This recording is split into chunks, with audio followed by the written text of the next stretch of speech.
Ladies and gentlemen, welcome to Dare to Disagree, your weekly episodic podcast. I'm your host, Jonathan Esther, out of California. This is Alone in the Dark out here in Colorado.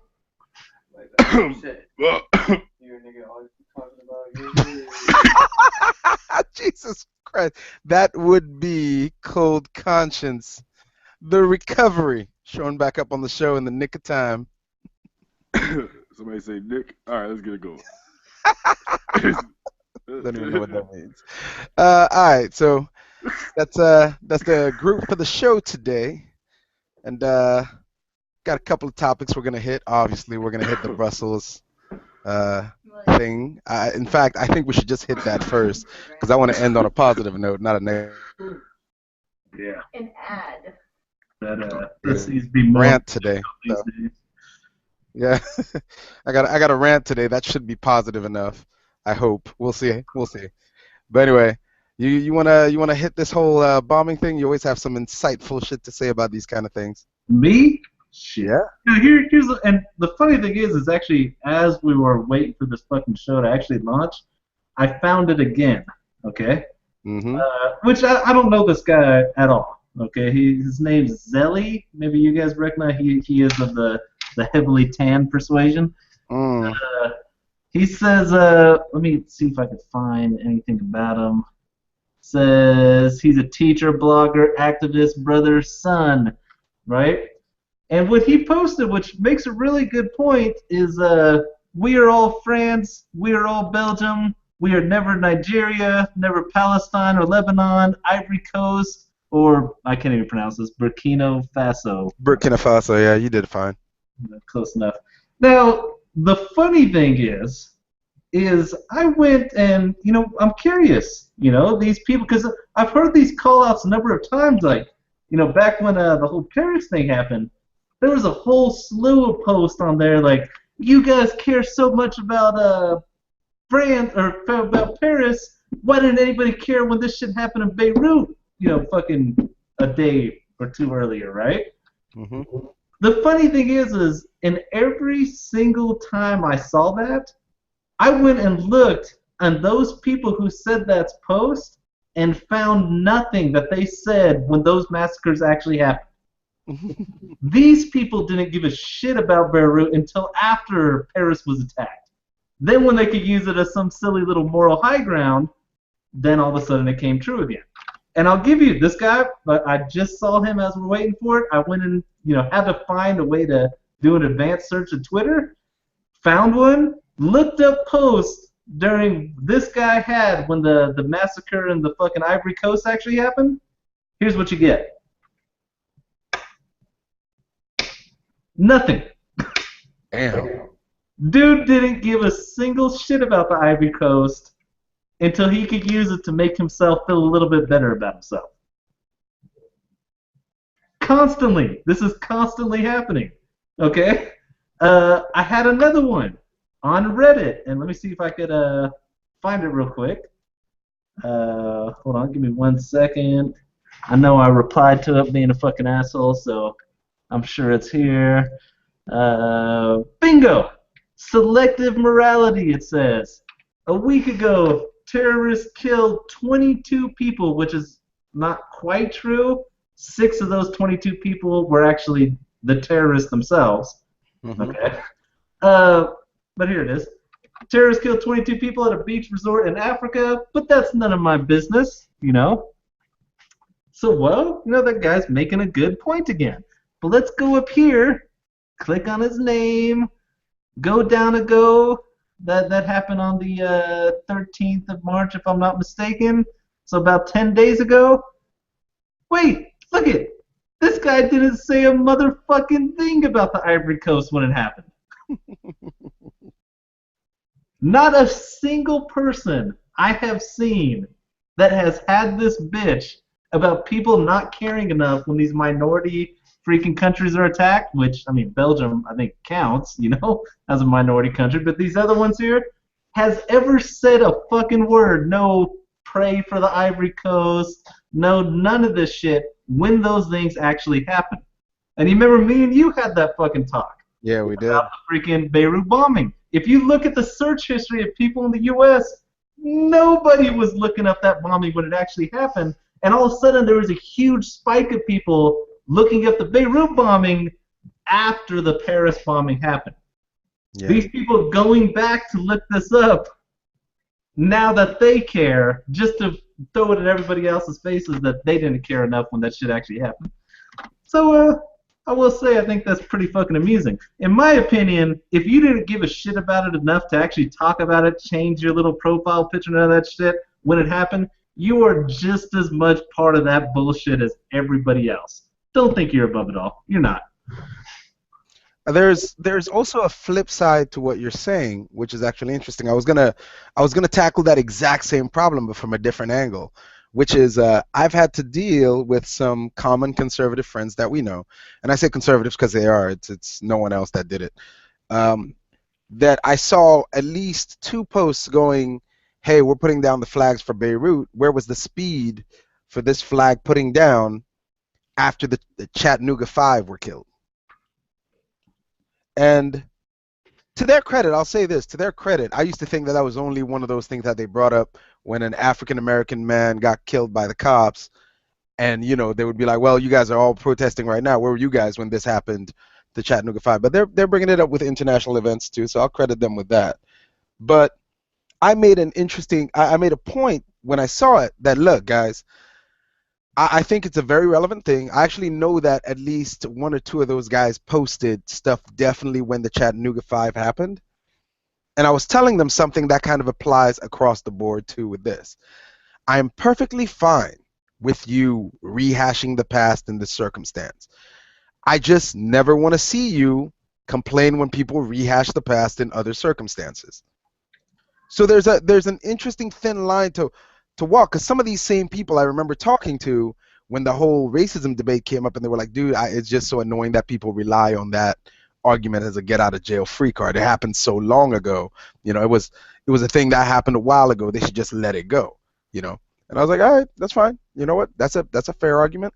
So when I saw those posts, I was like, "Hey, listen, just so you know, the past. I don't know what your extension of the past is, but I feel like this is old enough that we've already accepted that terrorism is a bad thing all around. So if you're going to rehash the past like this, I just don't want to hear any complaints when people rehash recent, like, Trayvon Martin and all those guys in the past, and you come up with some like, no, cops are changing, they're doing better." Like, just remember, when we rehash the past, it's something that everybody unilaterally gets a chance to do.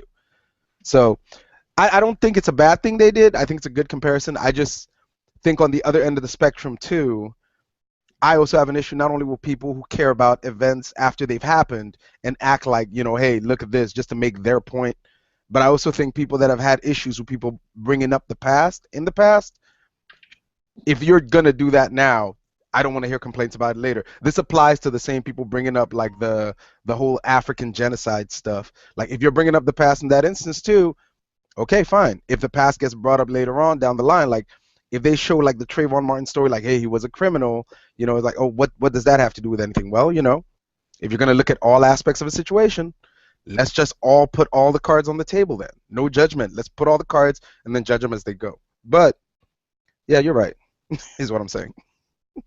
I mean, what was? I mean, it's probably just too far back, but was Trayvon Martin a criminal? I mean, He had like a minor infractions, nothing crazy as far as I recall. yeah, I think the funniest part of all that was when people were sharing pictures of Game saying that this was Trayvon Martin. People show you the pictures of him when he was a kid, but this is how he really looks. Like, that's definitely not the guy. But I mean, ultimately, this is a terrible tragedy and yada yada yada. We know the spiel. We've talked about this on this show before, that at this point, and I kind of made a point, as I've said it a couple times already. The last shooting, the one here in what was it, Northern California, the big shooting at the airport. Oh, that yeah, I know what you're talking about. Yeah, that kind of broke me. That broke me in this whole, and I've talked to a lot of people, and I mentioned it on the show before, that I noticed whenever I would talk to people about that issue, about like, okay, put the rhetoric aside. What is the proof? You're saying, hey, guns are the answer, or you're saying, no, we need to, restrict guns severely. Either way, show me the scientific proof that you feel that makes you this confident, or any logical, progressive proof of research done that makes your point stand. And over, when I finally cornered these people in a corner, everybody didn't have any actual reason to believe it, except, I saw a study that suggests this, and I believe in that study because I lean towards that direction already. I'm like, so, but at the end, you're not 100% confident this is the solution, is it? Like, people would cite that whole, like, well, Brazil has the strictest gun laws, but there's a bunch of crime in Brazil.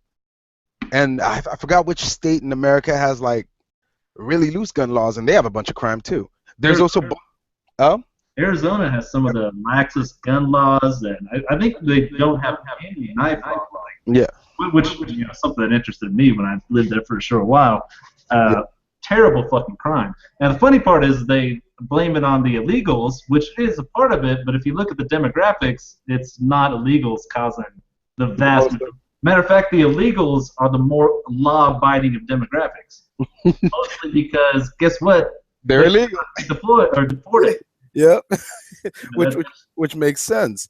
But there are also statistics to prove the opposite. There are also countries that have really lax gun laws that are incredibly safe, and there are also countries that have really, or areas that have really strict gun laws that are incredibly dangerous. So there is no definitive answer to both sides. So what always blew my mind after that incident was just the sheer confidence people had walking into this conversation with no actual foundation for that confidence. So I remember saying back then, like, if you guys aren't willing to step up and fix certain issues, I don't want to hear this conversation anymore. We just have to accept that terrorism and gun violence of this nature is just going to be par for the course in America. And after every terrorist act, there is a balancing act that, yeah? Now, before we leave the whole fucking thing out in Brussels, yeah, somebody did make a pretty decent point that I wonder if can really be refuted. Okay, now let me pull this shit up where I'm not exposing everybody's information here. I do that. Yeah. Okay.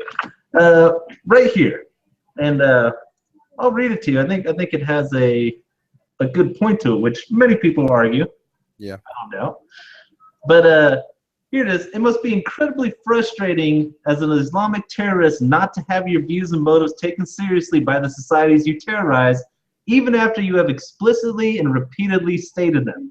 Even worse, those on the aggressive left, in their endless capacity for mechanism and self-loathing, have attempted to shift the blame inwardly on themselves, denying terrorists even the satisfaction of claiming responsibility. It's like a bad Monty Python sketch. We did this because our holy text is sourceless to do it. No, you didn't. Wait, what? Yes, we did. No, this has nothing to do with religion. You guys are just using religion as a front for social and geopolitical reasons. What? Did you even read our official statement? We give explicit Quranic justification. This is jihad, a holy crusade against pagan, blasphemers, and disbelievers. No, this is definitely not a Muslim thing. You guys are not true Muslims, and you defame a great religion by saying so. Huh? Who told you we're not true Muslims? Islam is literally the core of everything we do. We have implemented the truest, most literal, and honest interpretation of its founding text. It is our very reason for being. Shit, I just lost my place here. Okay, nope, we created you. We installed a social and economic system that alienates and disenfranchises you, and that's why you did this. We're sorry. What? Why are you apologizing? We just slaughtered you mercilessly in the streets. We targeted unwitting civilians. Disenfranchisement doesn't even enter into it. Listen, it's our fault. We don't blame you for feeling unwelcome and lashing out. Seriously, stop taking credit for this. We worked really hard to pull this off, and we're not going to let you take that away from us. No, we just nourish your extremism. We accept full blame. Oh my God, how many people do we have to kill to finally get our message across?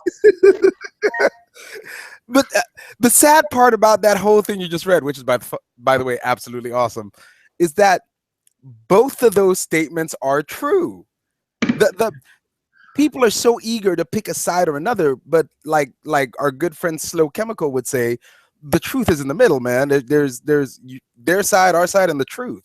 The Well, truth is in the middle of that statement. and I always notice when somebody says that those people are not true, whatever. Yeah. Okay. Because how do you say that? Especially something as personal as religion. Yeah. You can't really say these people are not Muslims because they can show you verse for verse for verse of how they are following their religion. Now, of course, somebody else, a moderate, peaceful Muslim, could go show you verse for verse for verse where they are doing wrong. Okay. Now, do I think that that really points to maybe if your text is that fucking up for discussion, it wasn't written by some supreme, super powerful being that couldn't even convince fucking mortals of the right way to go? That really sounds like a weakness to fucking God, okay? Whatever your God is. And don't think I'm just laying this at freaking Muslims here.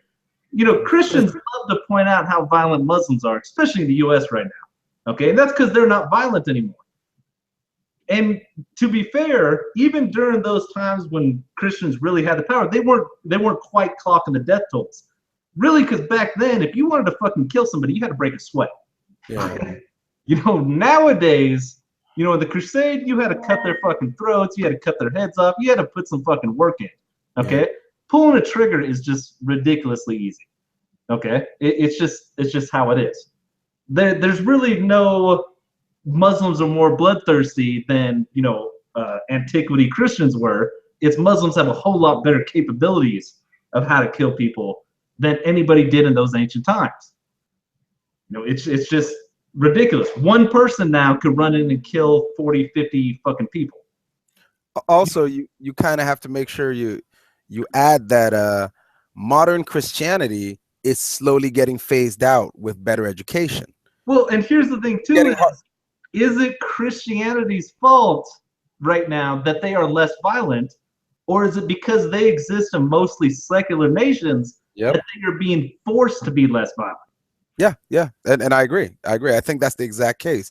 I think in Islam, you'll have a much harder time finding an out-and-out confessed atheist in an Islamic nation because they tolerate that a little less than they actually do other belief systems. Because with other belief systems, at least they believe you know you're part of the whole monotheist religion. You know, hell, even if you're polytheist, some of them are okay with it. But if you're atheist, that's a hard pill to swallow for some Islamic countries. I know when I was in Africa, when you would run into more of the Islamic areas of my country, saying you were an atheist it was like being gay. People just didn't comprehend it. So you were better off just staying in the shadows. Oh yeah. You know, because it's very much one of those like we don't comprehend it. So guess what? We get to make up what we believe about. Like the famous video of the priest talking about how gay people eat each other's poop in Congo. That's the danger of not knowing the other side. When you have a multitude of people that are in a belief system that are that devout or that are not even given the option of not being anything but devout, and you have a person that's questioning, they get to interpret why you're questioning. And it's never going to be, oh, because he's curious about the truth. No, it's going to be, oh, no, the devil's inside him or his soul is. And these are all things I've heard, by the way. You know, you've got the devil inside you. Your friends are corrupting you.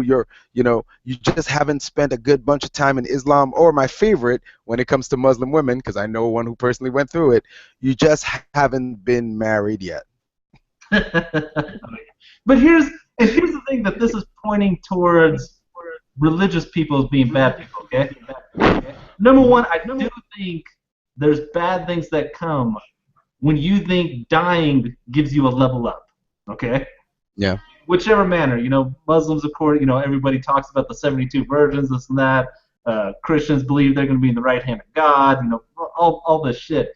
Yep. I think when you're in especially desperate times, that level up starts looking more and more beautiful. And you're willing to fucking do it. Because, you know, you look at these things when freaking bombers put bombs on their kids and send them, you know, as a parent, you look at how the fuck could they possibly think that? But in their mind, they're giving this kid an express ticket to paradise. Yep. That kid won't feel a thing. Boom, right to paradise, right to living at the freaking hand of God. It's the best thing, especially with these countries these kids are coming from. This kid could be living in squalor, half starving for the rest of his life, or he can go out here, blow himself up, be living with fucking endless whatever. But before I go too hard against religious people, I don't think. Okay, I find it hard to believe atheists are going to be all that much better if they ever have the power to do so. Yeah, it's less a religion thing and more of a like group mentality thing. Because if you want to see some parts of it right now, look at how atheist groups act when somebody comes in and says, "Hey, I'm just but I'm not really atheist. I'm agnostic." Okay, they will fucking trounce that person. They do nothing but belittle them, talk shit about them, just over and over again. Okay? Then how they treat religious people. I'm sorry, okay? Obviously, I don't believe in a religion, okay? But I don't feel that just that simple fact makes me smarter than anybody else. I've known some extremely religious people who are way smarter than I'll ever fucking become. I've met some atheists who are the dumbest fucking people I've ever met in my life. Okay? So don't start buying to this shit just because you're an atheist. Oh, I've managed to throw off the shackles of religion, that you're suddenly more intelligent than everybody else. You're not. Okay? I could probably find a handful of more religious people who are smarter than you within fucking 20 feet. Okay?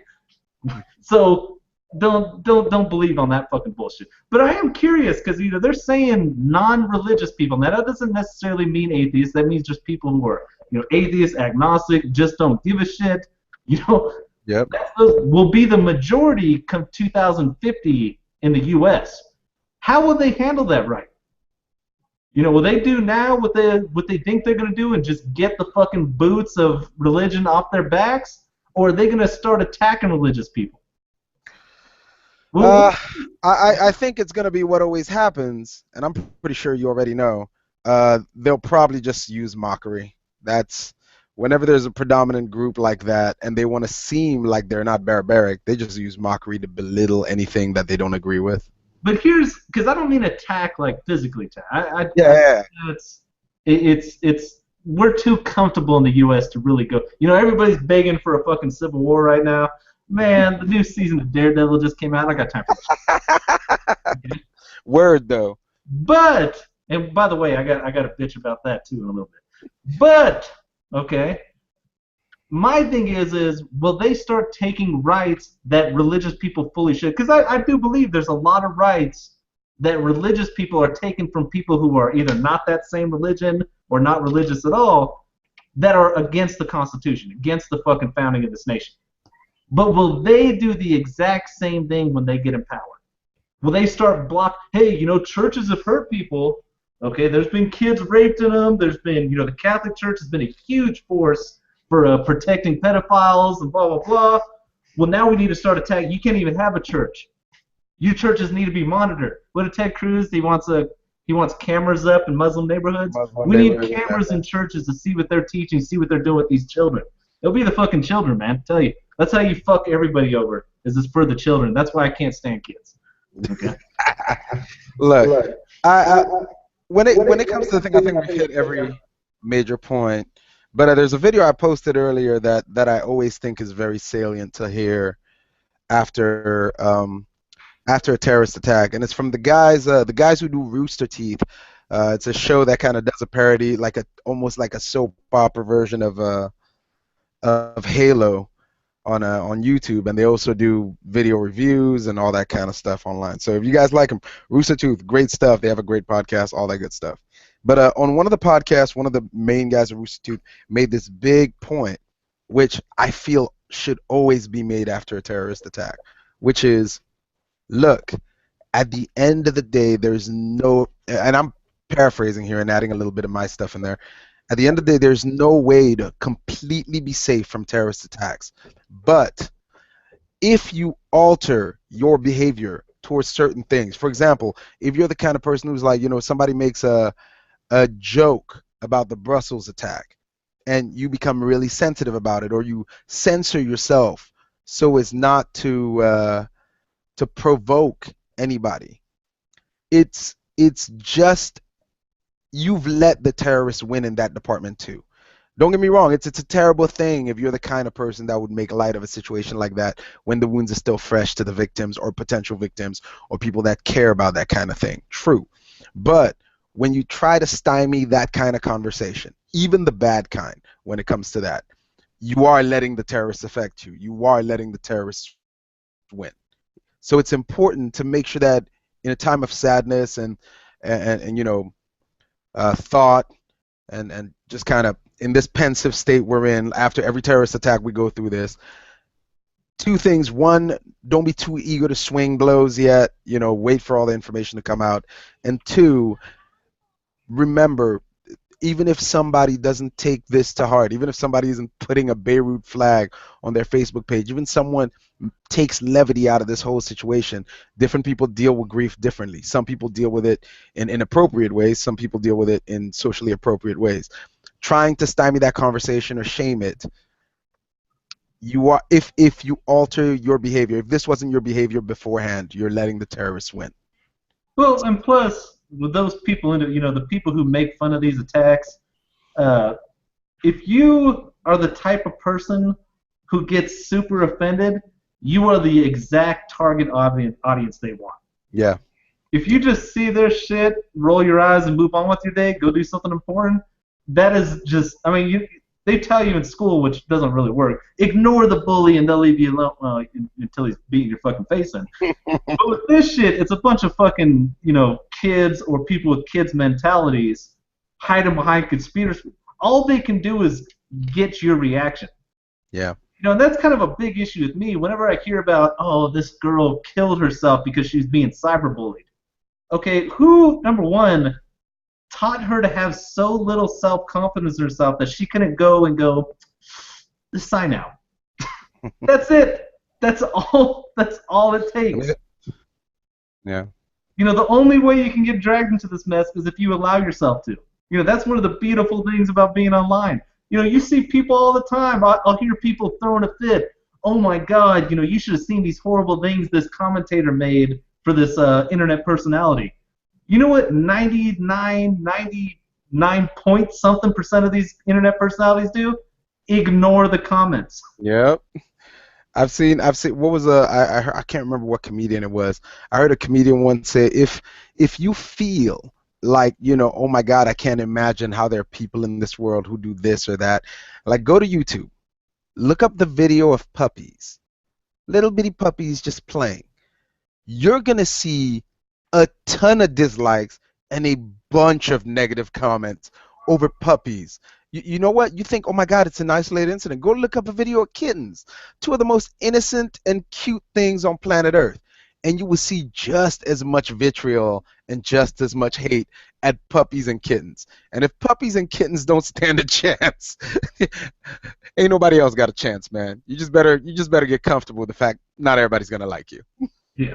That's just how it's going to be. And you should enjoy that fact. These people who don't like you for bullshit reasons, let them. They are doing you a favor. Okay? And this is another point of racist. Okay? People throw a fucking fit. And, I might, being that I'm passing for a white man, maybe it's especially easy for me to ignore. But people throw a fit whenever somebody says something that's outright racist. Okay? But I think those people who are outright racist, okay, even KKK members, people who are serious about their racism, they made a club for it, okay? Those people aren't the ones causing problems.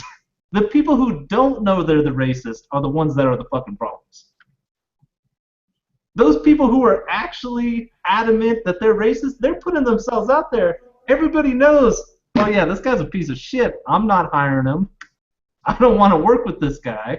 He can go fuck himself, Yep. He causes almost no damage other than hurting feelings with his words. It's the people who don't understand that they're racist. And I think that's a lot of fucking people. And more than people, everybody wants to look at the Republican Party. Those are the racists, 90, don't get me wrong, there's a percentage, okay? But that percentage is probably way less than 10%. Most people who do racist shit in the Republican Party don't understand it's racist. When they're doing shit like Arizona right now, we're just talking about Arizona. There's a huge issue out there because a lot of minorities were mystically blocked from voting during their primary that just happened. Mm. Now, do you really think a lot of these Arizonians freaking think, man, I hate me some freaking black people, we should go out there and fucking block them from voting?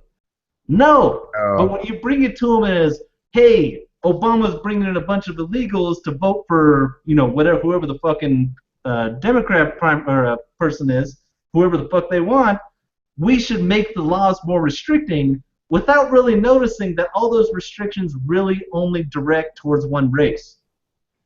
They didn't do it to be racist. They actually did it to protect their country, but it ended up being racist because they didn't pay attention. You see what I'm saying? Those accidental racists are the ones that are actually causing problems. The people who don't know, the people who you can't even probably convince that they're racist, those are the ones who are actually causing the fucking problems. And I'm not talking about stupid little fucking gay ways like these, what's that stupid website? Tumblr people try and pretend that everything's about racism. No, I'm talking about serious, actual fucking ways, Stopping people from getting jobs, job promotions, actual, stuff like that. Those are the guys.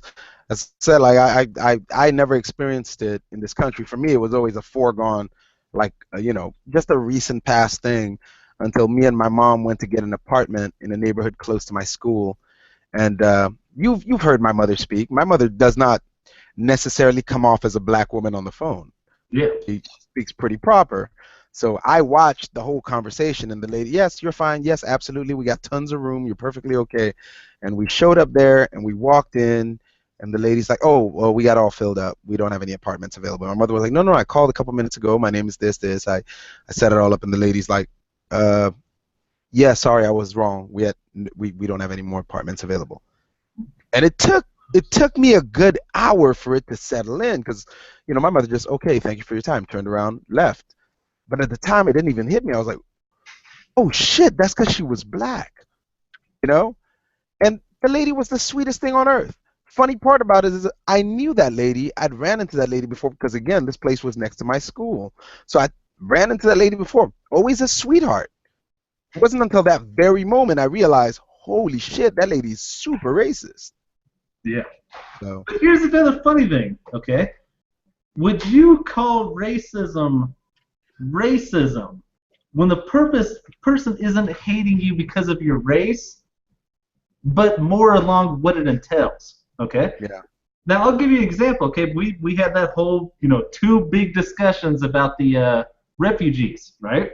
Yeah. Now, a pretty notable, and I'll post it in the comments below the video, 60 Minutes was hearing about some issues in Sweden. Remember, I think I specifically mentioned Swedes by name. I'm pretty sure talking about them being filthy. But they heard about some issues in Sweden for refugees being incredibly violent in their host country, right?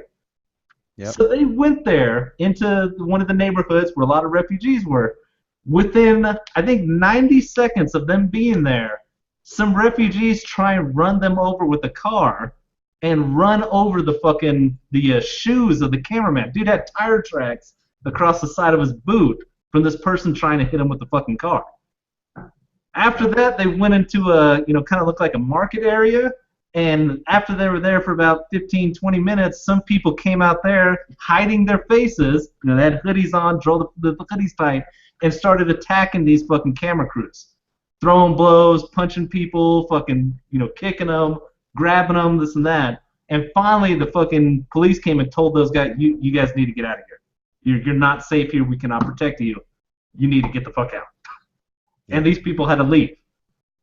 Now, here these citizens are in Sweden, okay? Sweden, they brought in, I think per capita, considering the size, how small their country is, they brought in like practically the most refugees, by per capita of the size of their country, right? They were extremely proud of that, okay? I think it's kind of safe to say that maybe your average Swede isn't all that racist, okay? But now, if these Swedes if they see a freaking refugee coming down the road and they get the fuck out of there, do you call that person a racist?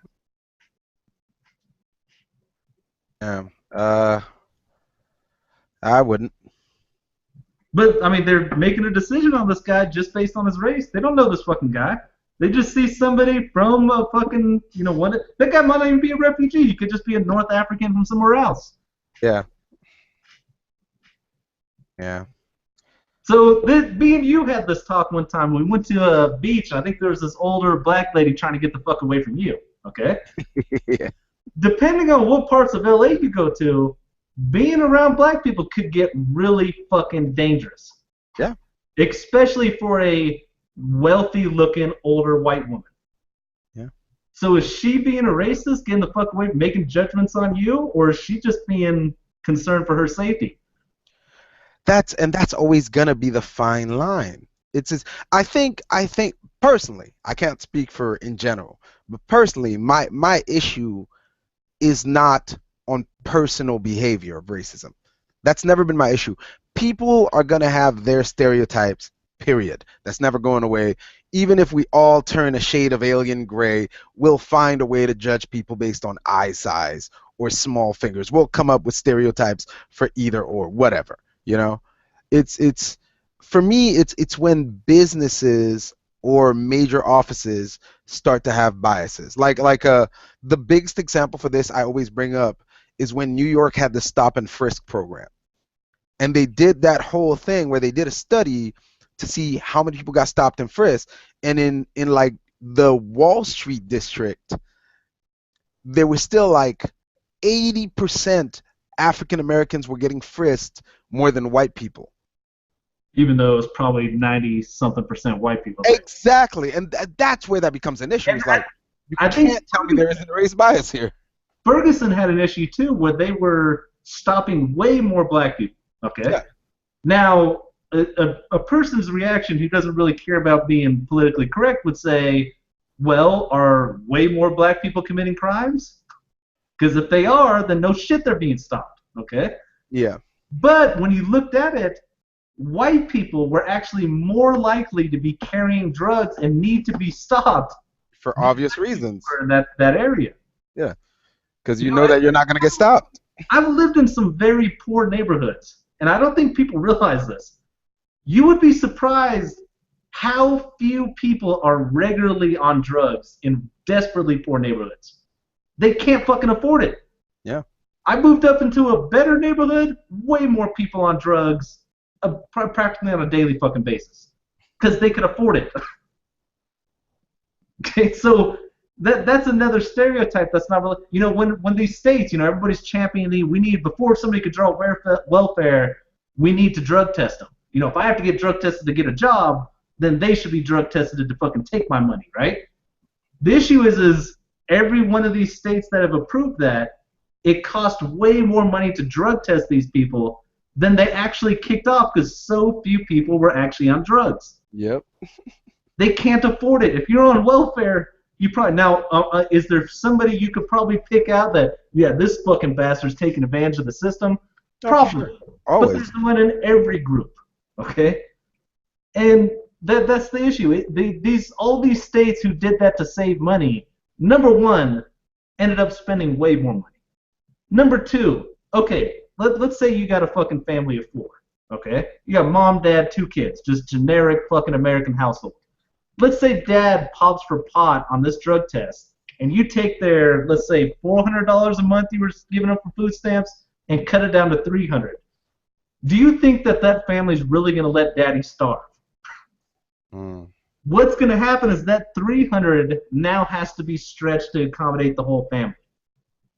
You didn't stop anybody from getting. You just reduced the fucking benefits the children get. Yeah. Fucking poor people get, and they're just having to make do with less. Now you got kids going to school fucking malnourished because of the shit you guys pulled. Now, can I really sit here and say that's the taxpayer's fault? No. I mean, if this dude wasn't a piece of shit, number one, he shouldn't have popped on his test. Number two, if he did, he should fucking own it and leave that fucking money alone. But give me a fucking break. If your choice is letting daddy starve or going a little less food, everybody in the world should and will make the choice to go with a little bit less food, right? I think it's always been what we've said is the major difference between conservative-minded friends and liberal-minded friends is that, as far as I can tell, a liberal-minded friend is willing to take that hit, for the benefit of someone who needs it. Willing to take the hit of like, let's say 6 out of 10 people popping on a piss test in a poor neighborhood and still getting the benefits for the freaking 4 other people that are still, that are okay. Those 4 people are worth the 6 douchebags. Whereas if you're more conservative minded, you go the other way. No, not at all. I'm not willing to risk, my money on those 6 douchebags, even if that means I have to cut off 4 people that actually deserve it. Yeah. Well, before we run down that trail though, is on welfare. Yeah, you're totally gonna get liberals being way more okay with the tax money getting put over there than you will get conservatives. Okay, that's a major point of contention between the two. Yeah. But when you look at all the factors of why poor people are in dire straits, liberals have their hands in that shit as much as anybody else. Oh yeah, no, for sure. Both, as I said, the funniest thing I always see is when people try to pick sides. I'm like, no, it's the more you look into this shit, this is not that easy. The reason it's such a hard conversation to have is there's no black or white answer here. If that was, this wouldn't be an issue. That actually affects you, but you don't really realize it because this shit all went down before you came to California. You heard about the rolling, well, they were called rolling blackouts. They got nicknamed rolling grayouts, right? I've heard of it, but I didn't look exactly into what it was. Now, a big reason they all blamed that on, I think our governor was named Gray at the time, or maybe that was just part of his name. I can't remember. But they blamed it all him on fucking mismanagement of fucking funds, blah, blah. But if you go back another so many years, just another couple of years, you'll find liberals in the California battling to shut down and succeeding shutting down nuclear power plants throughout California. Nuclear power plants right now are the least polluting form of power making we have that actually is capable of sustaining a city. Wind farms are moving up, solar power is still, it's doing okay, but nuclear power is, probably one of the safest and least freaking polluting things we have right now, and probably will have until somebody maybe ever perfects fusion power. Yeah. They shut all those fucking things down. All of a sudden, rolling blackouts happen. Well, guess what happens when you have less electricity than people who want electricity? The prices of that gets jacked up. Mm-hmm. Now there's more pollution in California because it's all being sustained by coal-fired plants and shit like that. Which, guess what coal-fired plants need a whole lot of? Water. Guess what you guys don't have a whole lot of? Water. So now you have these poor people who are getting restricted on water, who could bear, having to pay more for water, having to pay more for electricity, and they're fucking drowning in their own fucking, shit right here. Yeah, would you have thought back then when you were campaigning against these nuclear plants that you were going to end up hurting poor people on the back end? Probably didn't think about that. Yeah. But now you are, and now poor people are fucking suffering, because you didn't think far enough ahead. That shit happens a lot, banning fucking offshore drilling. That sounds like a fucking wonderful thing. Until you forget that we're not the only people that need oil, and China moves their asses on there without the EPA supervises them and starts drilling in our fucking areas. Now the fucking waters are being poisoned. Now, which China isn't terribly bad about it, but they're nothing like the U.S. How restricted we are, and this shit all just keeps getting stacked up. That's a big issue I have. Liberals love having wonderful ideas that sound good at the point that don't really get thought through all the way when they go through to accomplish them. You know what I'm saying? Yeah, they don't get to see the ramifications early on. Yep. But yeah, that somehow that still all ties into Brussels. Yeah. Godspeed, Brussels. To get off topic though, has everybody seen this video of Cat Williams?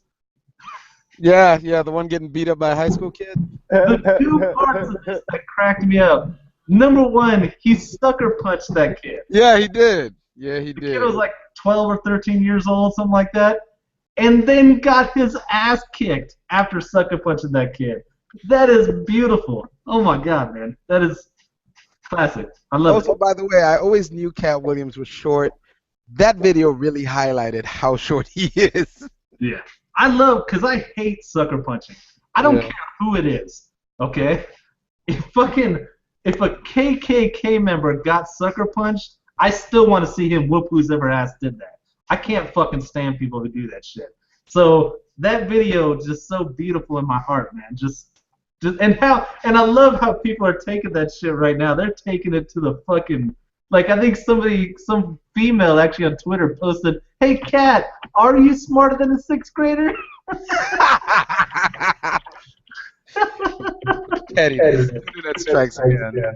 Oh my god, man. That That shit is just so fucking hilarious to me. If you guys haven't watched it, please go Google it. Cat Williams gets beat up by like a middle schooler. It's And people have to, and I'm pretty pissed at the fucking peanut gallery stopping him from really, that kid wasn't beating him to death. He was just gonna strangle him unconscious for a little while. That's totally fine in my book, okay? either way. The point was this: Cat Williams had already lost so much. Yeah.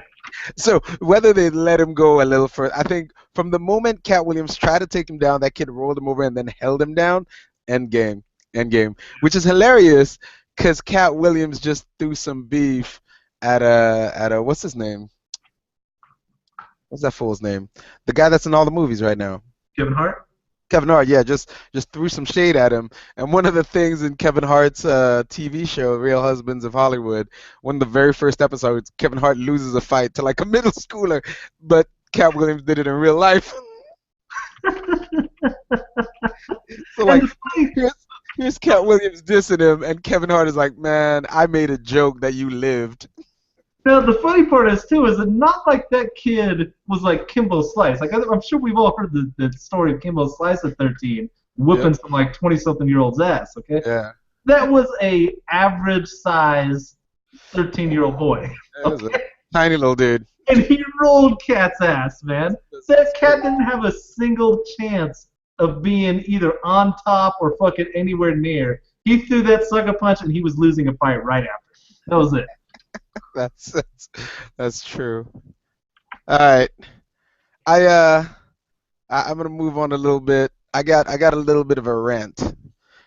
It was supposed to be a little long, but I'm gonna shorten it. So originally my topic this week was just I was gonna rehash because we got Batman v Superman coming out tomorrow. I was gonna rehash. We've had a conversation about kind of the rights of comic book fans or fans of a series when it comes to movies. And I was going to go a little over spoilers and how I feel about spoilers and why I think it's not that big a deal personally, and just to see what other people's opinions are. Just some regular boring shit I always bring up.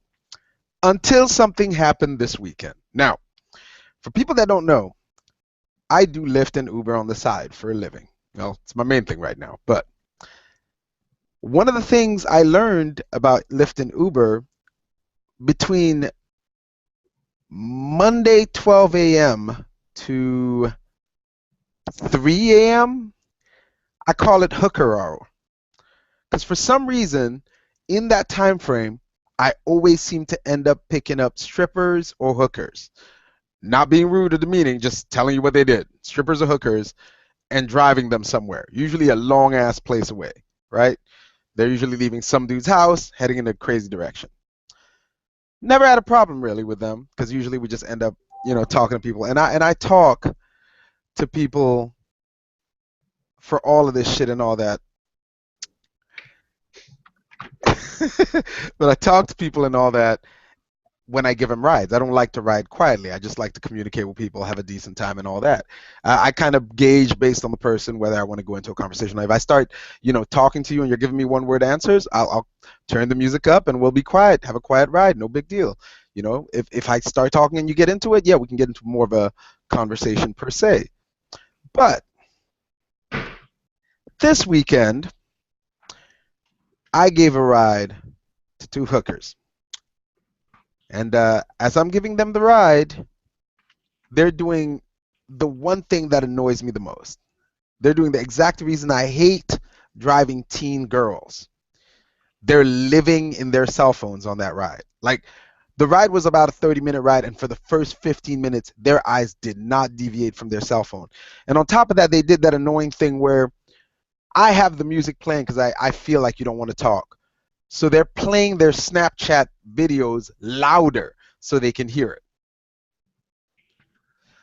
which is kind of an annoyance. Just tell me to But turn the music off or something. they look so pretty. No, Sorry. no, no. They look like whores. They look Exactly. fuckable. They look fuckable. That's it. Exactly. Whores are pretty. Thank you. So we're having I'm dealing with that, and I'm dealing with that, and it's a little bit of an annoyance, but I understand. Again, usually I could just let that shit slide, no big deal. But it's a little bit of annoyance. Like, just ask me to turn the music off, and you can play your Snapchat, whatever. Let's just not have radio wars in that confined a space. So anyway, about halfway through the ride, I'm like, you know what? I'm done. I can't between the Snapchats and these broads just freaking staring at their damn screens and duck facing. I'm gonna start a conversation. So I'm like, look, I'm tired of this silence. How y'all doing? What's going on? How's everybody going? Yada yada yada. And they kind of light up and they're like, well, the reason we're quiet is because you're not playing any pump up music. Nothing to get us going. I was like, all right, that's cool. I could put something on to get you going. And are you familiar with Major Lazer? They're Alone in the Dark. You guys told me a bit, I think. Yeah, Major Lazer is kind of an American artist that plays a lot of Jamaican-based beats. He uses a lot of Jamaican, especially dance hall, so faster, not so much reggae, more like twerk-style Jamaican music. But he makes it more like almost EDM-ish, so it works more with like a techno beat type thing. It's a good mesh. It's a good mesh of both, right? So I start playing it, and the girl's like, I'd rather have like, could you not put any of that Jamaican shit? Like, all right, sure. What do you want to hear? She's like, how about Rihanna's Work? So I put on Rihanna's Work, except the problem is Rihanna's Work is a Jamaican-based song in which the chorus is actually sung with kind of a Jamaican thing going through it. And she's like, oh, yeah, that's what I'm talking about. So me, again, I should have been quiet, should have just let it go. But it's picking at me, and these girls have already annoyed me, so I can't fight the urge. And I turn like, it's kind of weird. You specifically said you didn't want to hear a Jamaican-based thing and then asked me to switch to a Jamaican-based song, right? So the girl's like, yeah, but you, okay, whatever. I'm like, all right, one of those. All right, I'm done. So I turned the volume up on the song. I let the song play, and I have a twerk playlist for like that kind of dumb music. And I put on my twerk playlist. And now that the music is going, the music that they wanted to hear that was supposed to pump them up, what they're doing is they're talking. Now, I'm taking the small victory that they're finally off their phone, but they're now talking to each other, not listening to the music. So I'm sitting there going, what? Why is this getting under my skin? This is not that big a deal. Like I should just let this go. It's just a couple of bitches just asking me to play music and then immediately ignoring the music they asked me to play. Why is this getting under my skin? And then it hits me why it's getting under my skin. And it took me a whole other 24 hours to kind of flesh out how to explain why this is getting under my skin. The people I know and try to hang out with and care about, they're even if they're one thing, you can't sum them up in one look and completely nail them. Even if I have friends that are firefighters, but if they're not in their firefighter uniform or in a firefighter related event, you couldn't tell they're firefighters just by looking at them, right?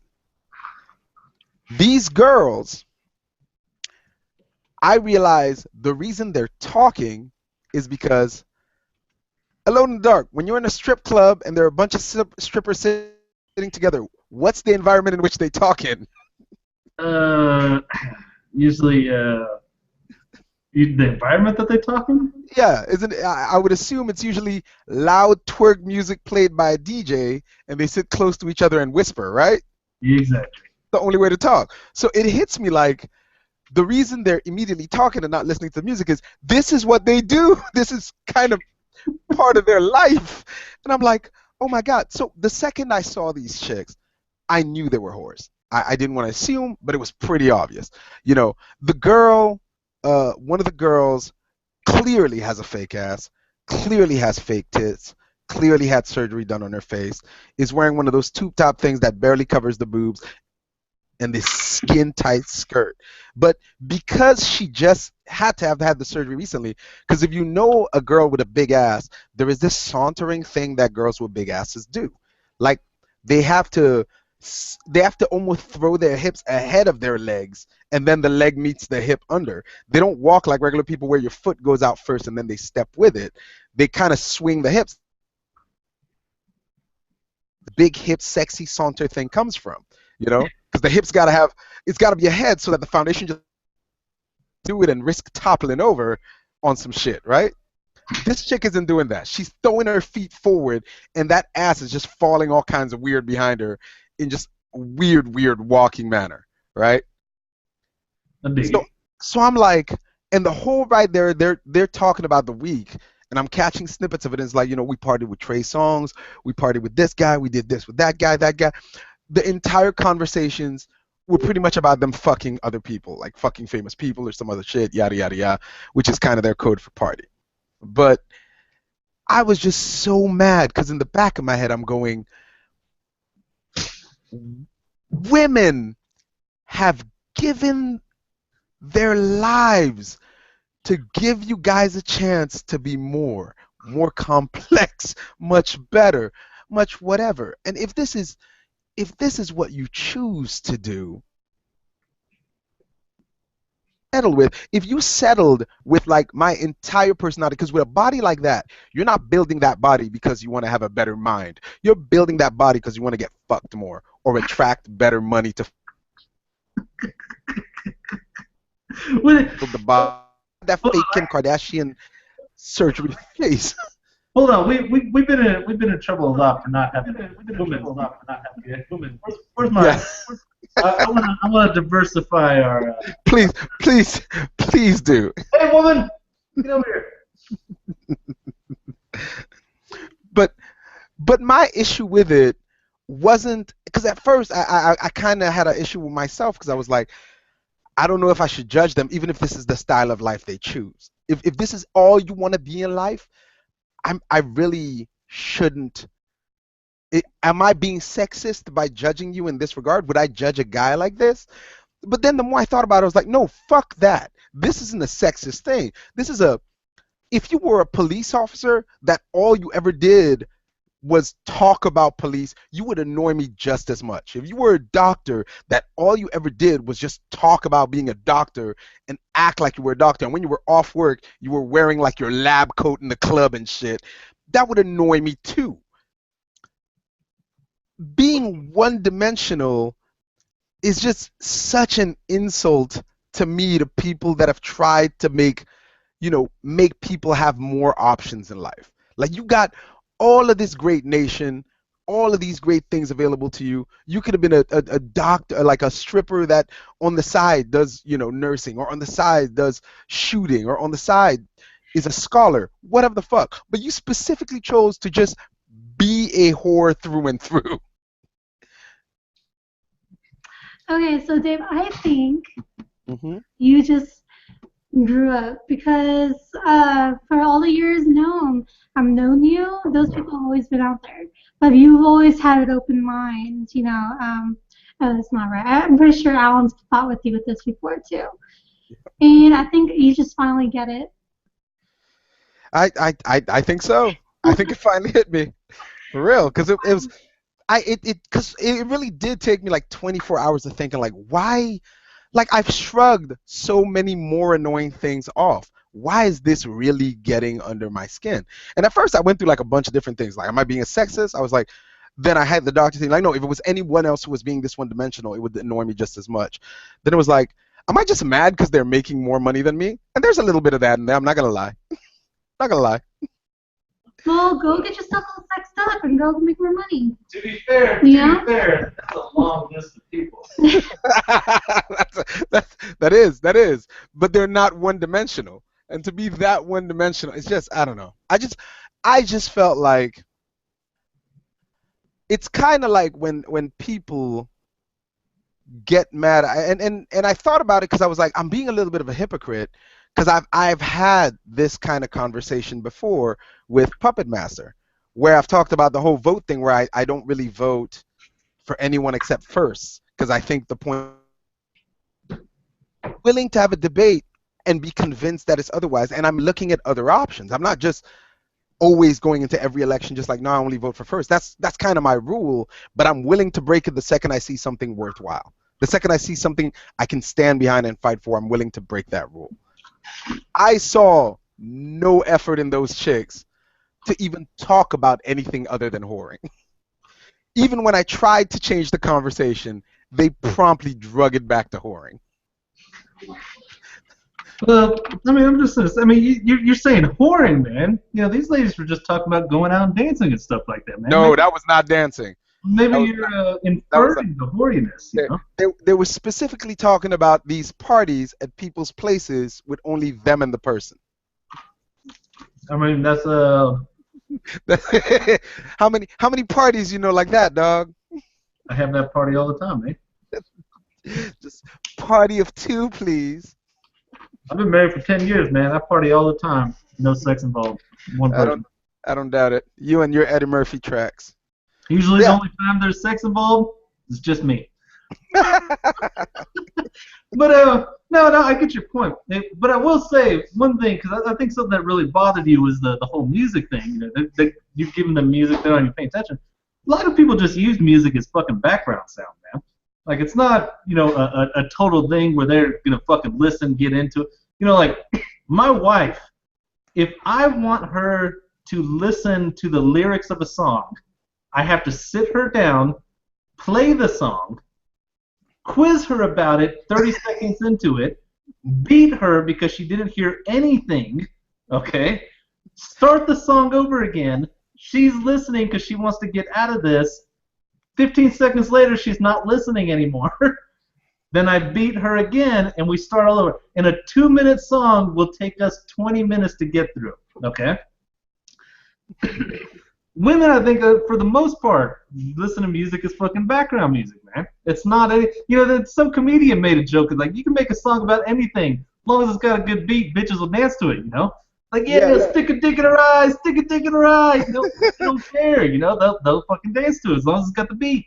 But in defense of your woman, the one thing you just made pretty clear is you would have to drag her. It's not like she came to you and went, oh, look, play this series of songs and that'll get me invested in this whole thing.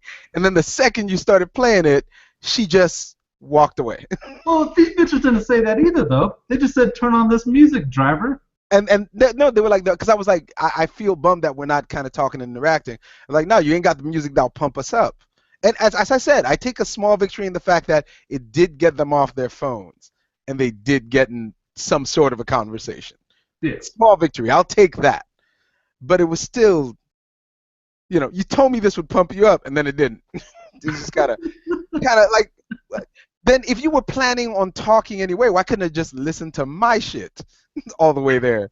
And I think something that does bother me is when people, if you're just in your fucking bubble, you're doing your thing, I understand, okay? You know, some people get set in their ways. You know, some people find comfort in that, okay? But what irritates me is when people don't even want to try, and fucking Puppet Master is one of them, okay? I had to hound him and his old lady to go out and try some sushi. They didn't want. Now it's funny, if you don't like sushi, I understand. Okay, I understand how people, even though I'm a big fan myself, I understand how people cannot fucking take that shit. Yeah, it makes sense. But if you're not even gonna try it to see if you do like it, that's when we have a fucking problem. Okay? That's when I'm like, you don't know what you could be missing in life. You know? There could be a whole bunch of shit that you just never tried. I've known some people from the fucking boonies of the country, the deepest country. These assholes grew up behind a fucking plow and barely ate anything fucking mom didn't cook. They went out there and tried sushi and loved it. They had no idea. You know? Yep. So you got to try this shit. You know, if you're not trying to go out there and expand, you don't know what the fuck you're missing. You know. True chains. But that's I guess that's what really does annoy me in the end. It's just like, man, you got. I mean, deep down inside, as much as I try to get over it, I do still feel like, you know, I'm still very much a third world immigrant. So anytime I see someone, I of course, I understand that freedom means you also have the freedom to completely ignore all the privileges and benefits you get. But it is irritating to watch it in action. Yeah. You know, it's like just watching someone eat themselves to death, and you're like, oh look, let me just give you, I really want to lose weight. I want to get better and healthier for my family, but I don't want to sacrifice any of the things that make me fat. It's like it's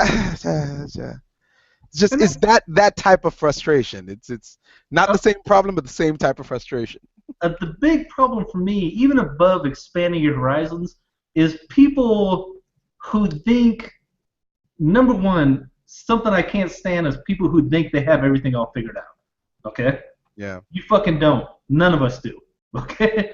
None of us know what's going on. That's a big thing that drove me away from any religion. Going up there, having, you know, like Mormons, for example, they sent some 20-year-old kids to me to tell me I know everything about life. Man, get the fuck out of here, dude. Ain't nobody know what the fuck is going on. Especially not some 20-year-old anything. Yeah, you're peering into the fucking abyss here and saying, yeah, I get all that shit, you know. You could have been a child soldier for 5 years, an investment banker for another 5, and just turned 20 with 5 children. You still don't know jack shit. But people have a big habit of thinking that they understand themselves, and I think so few people actually do. Yeah. I think the amount of people that really understand themselves, just the person they are, probably single digits percentage, maybe even less than 1%. I wouldn't doubt it. Because that nothing would affect you if you knew exactly who you were. No word would ever affect you. If you don't give a shit about all that and you're just living your life, I understand. Go about your day, okay? If you're pretending that you know, that's when we have a problem. That was my issue with fucking Puppet Master and his wife. No, man. Fucking sushi, raw fish, give me a fucking break. You don't fucking know, dude. You've never had it. No. You don't know yourself, okay? I remember this one kid when I was a young Marine, just got out of boot camp, going to my MOS school. What the fuck just happened to my camera? Going to MOS school. I got put in a room with this fucking young guy, grew up in the fucking country, never even spoke to a black person before, okay? Well-meaning kid who never had anything bad to say about anybody. Okay, but he was looking for a girl, as are practically all young Marines. Okay, that's just what our goals are in life. Perpetual state of marinehood. We need to go find a woman. That's it. Even our fucking commanders are. I've been told to go. All right, guys, go out, get fucked, come back, be happy. Okay, we're gonna start this shit all over again. Okay. This kid had never been, and I talked to him because there was a girl I was looking at. Okay, young little fucking black girl. And also, he's like, yeah, that's really cool, you guys. Like, but man, my parents would fucking kill me. Okay? 2 months later, after me and this guy went around fucking horsing around town for a while, I remember clearly walking into a fucking room where there's some people dancing, and this kid was twerking into the lap of this beautiful black girl who he went home with that night. Okay? He fucking loved it. Loved it, okay? That jungle fever comes. Yeah. If he had never tried that shit, he would have never fucking known. You know, never had an idea. If he had gone with mommy and dad, or with, you know, probably every fucking male in his life prior to coming to the Marine Corps said, he would have never known that he fucking loved black women. Okay? So, and I mean, God knows what ended up happening. According to, I'm sure Slow Chemicals theory, that poor kid is dead now. But, that's just a part of your life you never fucking know. And things change with time too. I remember shit I hated as a kid that I fucking love now. Yeah.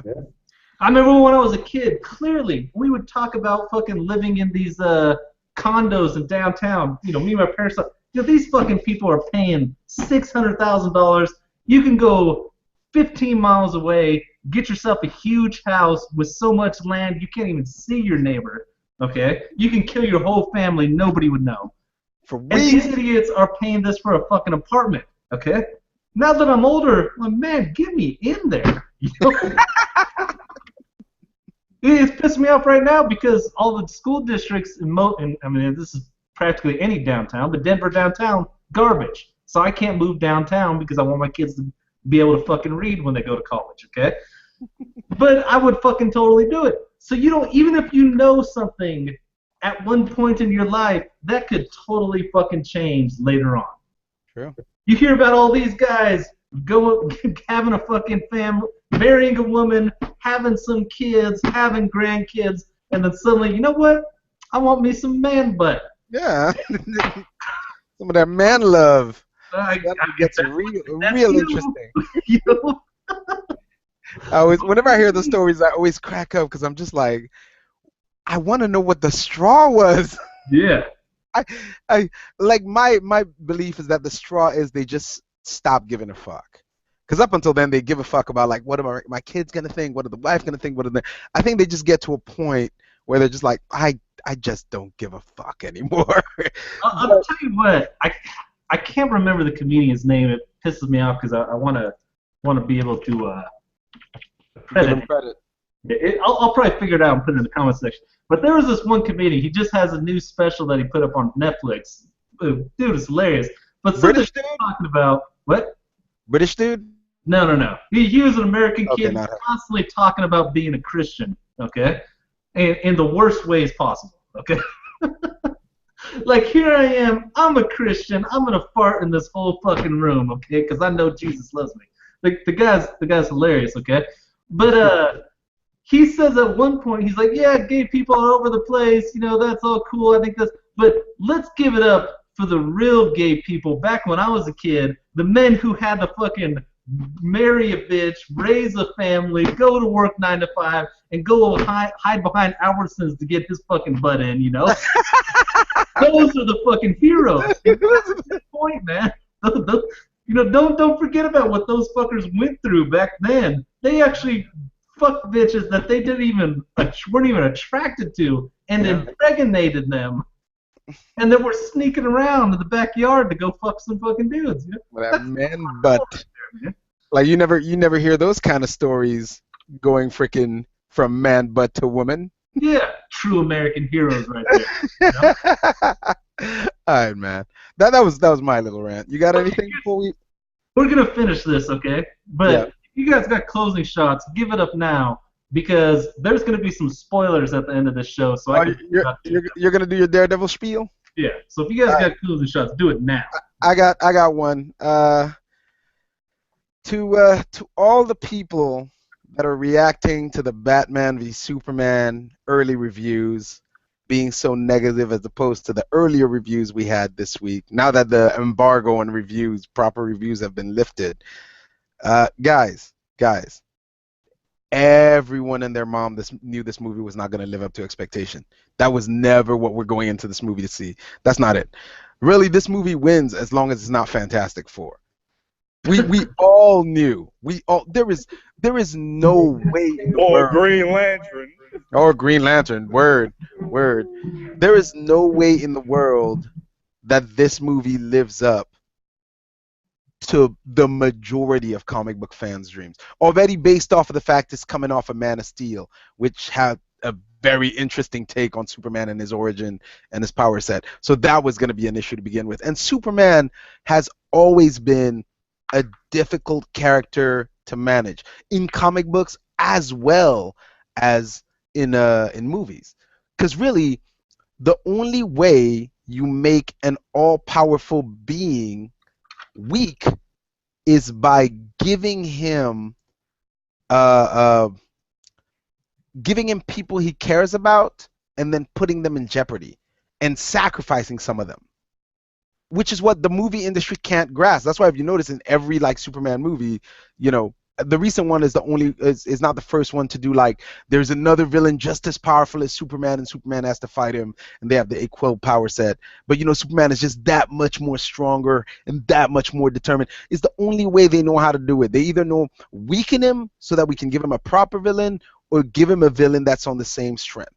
You know, they don't know that the way you make Superman really amazing is the fact that he should be this guy who for all intents and purposes doesn't give a fuck, but he gives a fuck more than anyone else. And it's going to take a long time for DC and Warner Brothers to understand that as a movie concept. It's going to take a long time for them to understand it, much longer for them to perfect that story arc with Superman. You can Batman is easy because Batman is human. You can just give him all the human flaws and characteristics. It works very well. We can relate easy, but we can't relate to an omnipotent deity of a person. Like, okay, so Lois Lane gets capped. Tons of people got capped. It's fine. He'll just save Lois Lane and no one else, and then he's still the hero. No, he's not. Tons of people died. The point is he's supposed to care about all those people dying too, but they don't know how to do that. So quit freaking out about Batman v Superman having average reviews. The movie is not going to suck. It'll be decent, period. It's not going to be good. Hell, it's absolutely not going to be great, but it'll be decent. So as long as it's not Fantastic Four, that was the only bar it has to cross, and then we can work on it later on. That's my part in shot. So your money's on decent, huh? My money, it's not my money. I'm certain it's decent. There's no way. They've put too much money and they've delayed it enough. If they fail at it, if this movie truly is bad, this could be a franchise killer for DC. And I don't think they're that bad. I don't think they're that stupid or that bad. I know they do a lot of things wrong, but I don't think they do a lot of things wrong that hard. Yeah. We'll see, man. You know, Batman Returns was probably the worst incarnation of Superman. That's what happens when studio heads take over a character that they have no idea the past of, the history, or the reason he's beloved. That's what happened. If you guys want to see a bad Superman movie, look at Superman Returns. And even that was decent if you don't know anything about Superman. Yeah.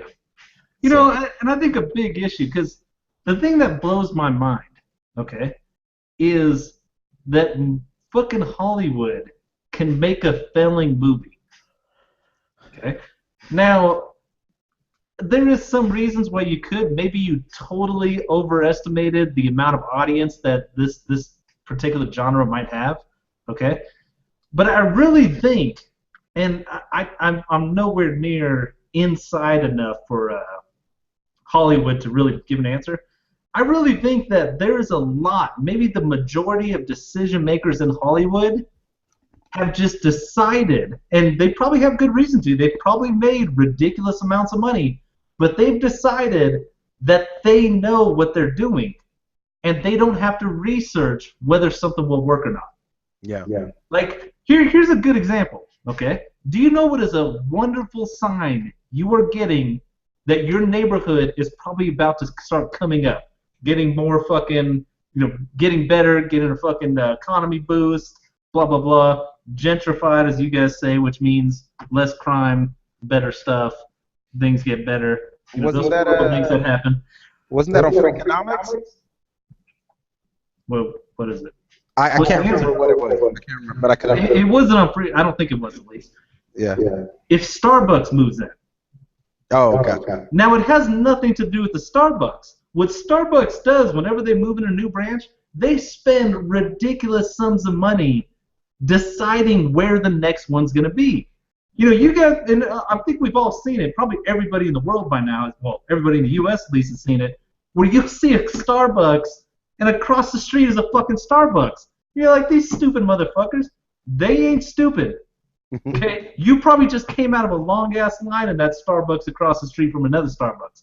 They know what the fuck they're doing, and I don't think Hollywood does that. I don't think they go out there and spend the money to figure out what is our is this a working idea. They just have too many people who just think that they know what the fuck's going on, and they blow stuff out their ass every so often.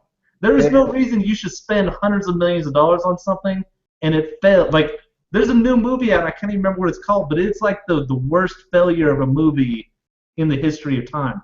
Fantastic Four? No. It's probably not one you've heard before. Let me see.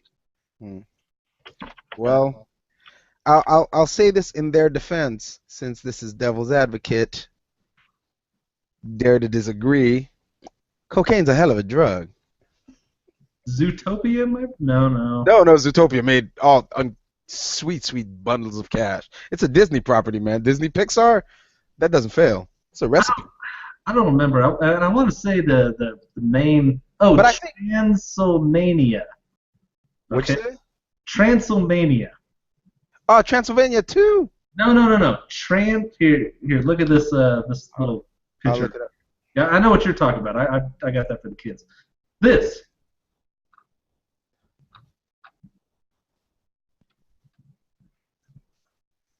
Do you guys see that? Everybody. Hold on. I don't see it. Give me 1 second. I switched my thing so that I didn't. This fucking movie is down to lose. I mean, millions upon millions of dollars from what it cost. Oh my God! Yeah, I remember that thing. Holy, I never even bothered to watch it. Yeah. Well, nobody did, man. Nobody did. Domestic gross $397. That is awful. Yeah, they're saying it's making like I want to say. Oh, here it is. $262 per movie theater. It said. Jesus. $262. Okay. So how somebody could make that bad of a decision is just ridiculous to me. They're not paying attention to something. Yeah. They're not paying attention to a big something. Yeah, there's some huge fucking things that they are just ignoring. And I mean, there are also some movies, just to kind of give them a fair shot. There's some movies that are amazing that also they do a huge mistake on timing. Like the classic example for this is Equilibrium. A movie that we've all seen. Great movie that had the unfortunate bad luck of coming out the same week The Matrix did. Yeah. So, great movie, would have been a great movie, became a cult classic on DVD, but just, was considered a thorough failure at the box office, but it wasn't its fault. Nobody predicted just how crazy The Matrix was going to be. Yeah. So, there are a bunch of movies that go through that, but I don't know if that movie falls in that category with those kind of numbers. No, I mean, there really was nothing that I mean, there was that Disney movie, Zootopia. That's the only one that really was fighting it for spots, and it still got nothing. It was terrible, But anyways, beyond that, ladies and gentlemen, if you do not want to hear spoilers of fucking Daredevil, you need to get off right now. Get on out of here. Get on out of here. So, to start, I did like the second season, okay? The only thing that really bothered me is they really left you hanging with no information for way too long. Now, do I understand their point? They really wanted to leave you as lost as Daredevil was? But here's my big issue, okay? And I think they did great. I loved watching that fucking show. My problem was the season finale, okay?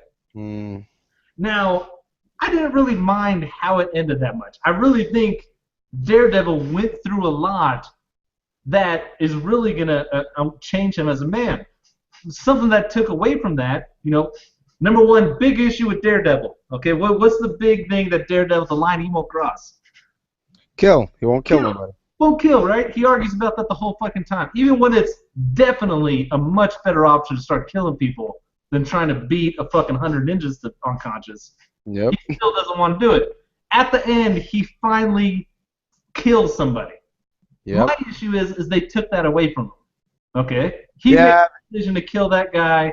That guy is suddenly immortal, and somebody else puts him down fucking seconds later. Yeah. So now it's arguable that he still hasn't broken his code. Me personally, he made the decision to that means that he's broken. Would you like me to tell you the comic book aspect of it? Yeah, go ahead. He did. He killed, and in the comic book, this is actually, I understand your frustration, but if they're following comic book guideline, which so far they're doing a great job of following comic book guideline while still making it surprising for comic book fans. Like, they went almost beat for beat with the comic books.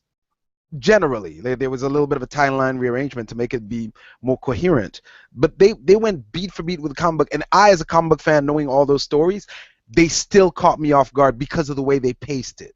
You know, Kingpin's reappearance, for example, I didn't see it coming, even though I should have, because it's one of the biggest things in the comic book. Kingpin goes to jail and takes over the jail. You know, Punisher's involvement and Kingpin controlling Punisher, didn't see it coming. And didn't see the backstab, even though it was a big thing in comic books. They made the show unpredictable enough that anytime I predicted something, they altered things just enough, I would doubt my prediction and still give me the regular conclusion, which is fantastic. I haven't seen any show based off a comic book or movie based off a comic book that has ever done this well. You know? Just alter enough of the source material so you're always doubting whether they're going to follow the source material, even though ultimately they're always going to follow it. So you're always like, I'm sure they're going to get there. How in the hell? I don't know. Yeah. So that death in the comic books, I think the reason they make it ambiguous in the movie is they want him to have that doubt. And they want that to be kind of a thing he battles back and forth. Later on down the line, because in the comic books, he kind of battles with it for a while, like, did I kill someone? Did I not kill someone? Yada, yada, yada. And eventually what ends up happening is, in the comic book, he decides to kill. Oh, shit. Now, again, that's also a whole other thing. He's very ambivalent about it. There are a bunch of rules he attaches to it, yada, yada, yada. But he makes a decision. I mean, do you want me to go all the way with the comic book logic, or you want me to leave some things hanging for you? No, take it. All right. He makes a decision in the comic books later on down the line, because that scene in the comic books where Wilson Fisk threatens him to dismantle his life, yeah, that's season 3.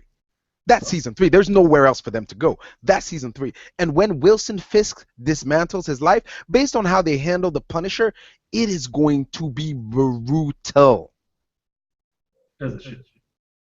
Brutal. Because in the comic books, it was terrible. He puts Matt through the ringer, puts it out there that Matt Murdock is Daredevil, just completely. Remember, this guy sacrificed so much to save people he care about, and Wilson Fisk basically blows. What? That guy. Okay, that was one issue I had. That dude in what's his name, Foggy, was perfectly in his right to ditch that bastard. Oh, no, and that's another thing the show was fucking over everybody who cared about him for no reason. That's another thing the show did great. Daredevil is an asshole. Oh, yeah. He is a hypocrite, and he is an asshole. And the beauty of the comic book has always been people around him call him on his shit every time. Yeah.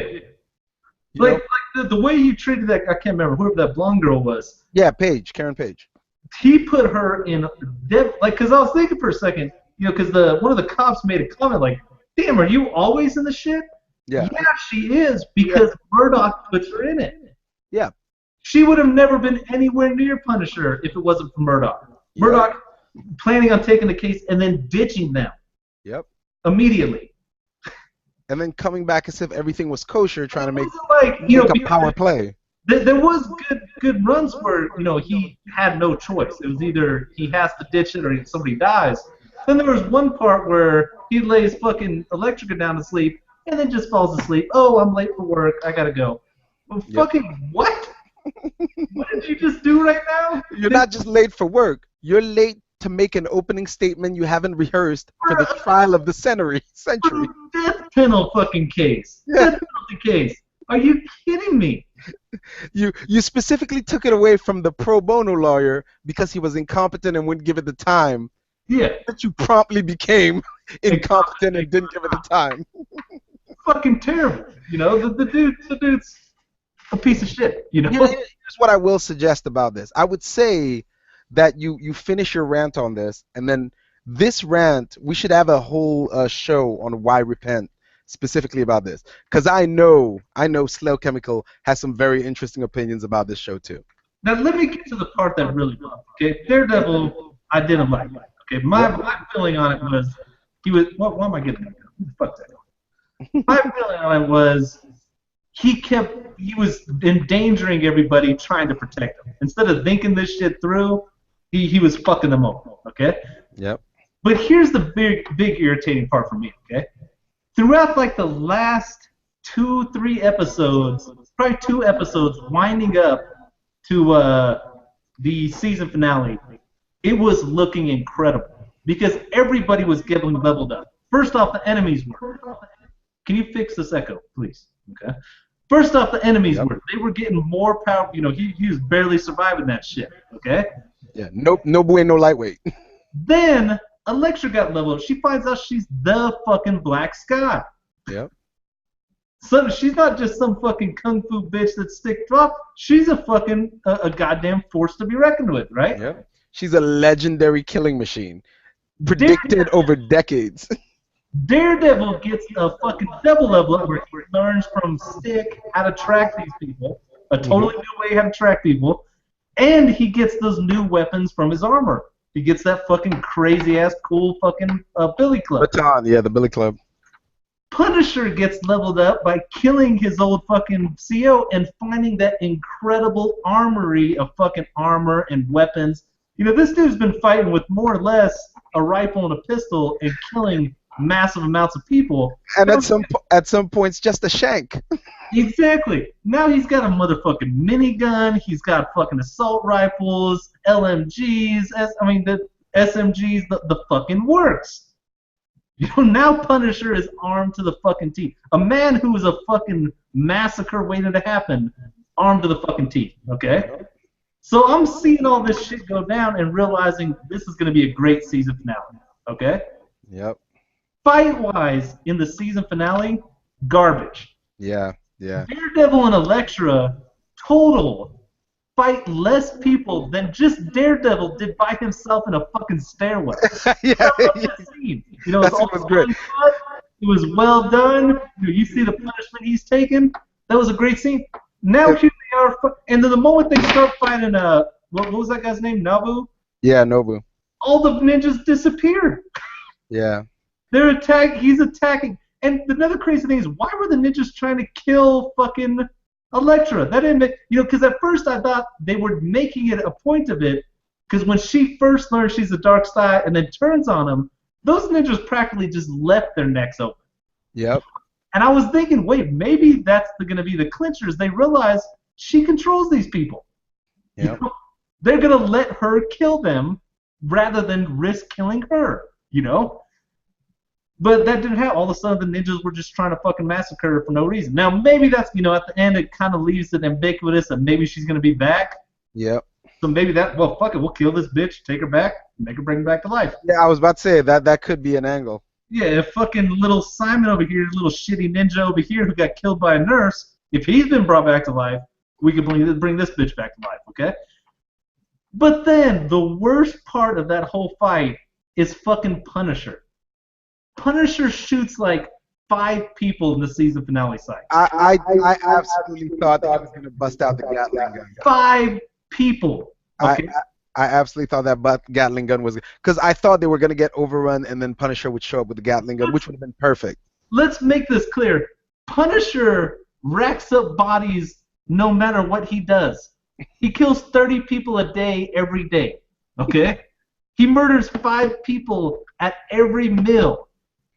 He has to strangle a man to death every morning before he could take his morning piss. And you're telling me in the season finale fight, now that he's armed and armored to the teeth, He shoots like 4 people. You have a good one, Red. Punisher? Are you fucking kidding me? There's no way.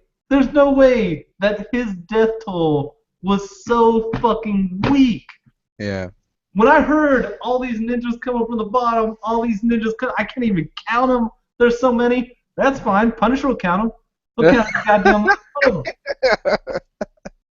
That's what I saw coming, and they just, people are running away. He shoots a couple of them. All right, I'm done here, guys. What the fuck happened? It should have been like Kandahar for him all over again. That son of a bitch, he kills people all the time no matter what he's doing. Okay? If he goes to leave a collection at his local church, everybody in there's going to die. And he kills 5 people in the season. That broke my fucking heart, man. Yeah, so that's my bitch. How underutilized is Punisher? Yeah, that was an underwhelming performance at the end. But I will say this, man. They brought plenty of good graces through the season for me. I ended up texting Slow Chemical at the end of, I think, episode 8 or 9 or 10 when he's in the diner. Yeah, with the pistol. Oh my God! Look, I'm not a big. I don't watch Saw movies and Hostel and stuff like that, so that's not big for me. I mean, I can tolerate it. It's not my cup of tea. But that scene, whew. The thing I love, and I love Daredevil does, pretty much throughout, but especially with Punisher, is you'll see him in scenes later on, and that boy looks like he just got ran over by a truck. Yeah, Punisher? Huge fights, and then all of a sudden, fucking, next scene, 2 hours later, dude's got like a little cut. No, he looked beat to shit. I do like that as his prison time got longer, the bruises progressively got weaker. Yeah.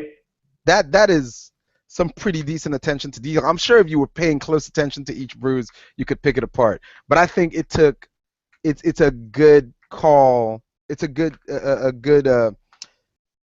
kind of point to show how detailed these guys were. That as the court case went deeper, his bruises got lighter and lighter. As he spent more time in jail, his bruises got lighter and lighter. So the less he got hit in the face, the better he recovered.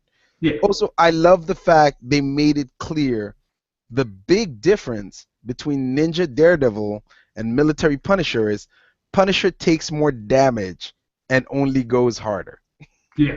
He takes each, like the drill to the foot, that's a Punisher type of injury. And Punisher walking after that, that's a Punisher type of mentality. Here's something I loved during that whole scene that I thought they were going to go more into, but they just ignored it, is when that guy was beating him before, did you see that guy's fist just bouncing off him? Yeah. He like punches like, and he never really showed an effect, All right, you hit me. All right, what's next? What are we doing? I love that. What else? That was beautiful shit. But that's my bitch. That's it. All right. Goddamn ninjas always leaving somebody or something. We're gonna have to potentially make this a Why Repent show, because I know I was thinking about doing a review show for Daredevil season 2, Batman v Superman, and eventually Civil War. So we'll have to add. I know I'm welcome on Why Repent. I don't know about you two. Oh, we'll see. I think on these topics I am, but not much else. You know how Cold Conscious feels about colored people. I know. He's on a diet. Very strict about his regiment. Out here, if you gotta be, or you'll be fat. And diabetes. Can't fuck with that shit. Wait a minute. Shit. Go ahead. Jesus. My bad. And Loner Dog, you said that you didn't know what black girls taste like. They taste like fucking Jesus. Mangoes and black pepper. This is. Let's wrap this up before this gets any more crazy. I mean, mangoes are good, but you throw some black pepper on it, it kind of fuck it up. You know what I'm saying? It's just no disrespect to the black women out there, though. No, none at all. No, none at all. Ladies and gentlemen, I'm not saying it's not. Mangoes is good. Shit, This This is Dare to Disagree. Yeah, this has been Dare to Disagree. I've been your host, Jonathan Esther, out of California. This has been Alone in the Dark on, again, potentially your last episode of Dare to Disagree. I got 2 tickets to paradise. Okay, I'm Jesus Christ. I don't know. That's been the show. We'll let you guys know if we're doing a repent about it. In the meanwhile, hit us up on Facebook. We'll be on Spotify. Well, we're not on Spotify. We're on. What's the other joint? Listen to me. Hush your mouth. Give me a second. Let me remember what we're on. What's the platform? The podcast platform. Stitcher. We're on Stitcher. Stitcher, SoundCloud. There you go. Listen to Now me. you can spout your nonsense. Listen to me. Don't nobody fuck with that Facebook page. It motherfucking asked us a question since fucking last year. God damn. One thing that does happen on that Facebook page often, though, is it liking its own post. That shit that happens a lot. I try to put something up there as myself and end up putting it up there for Dare to Disagree. It's a bitch to control through mobile. They didn't do that right. Anyways, this has been Dare to Disagree. You motherfuckers have a wonderful weekend. We'll see you next week. Maybe.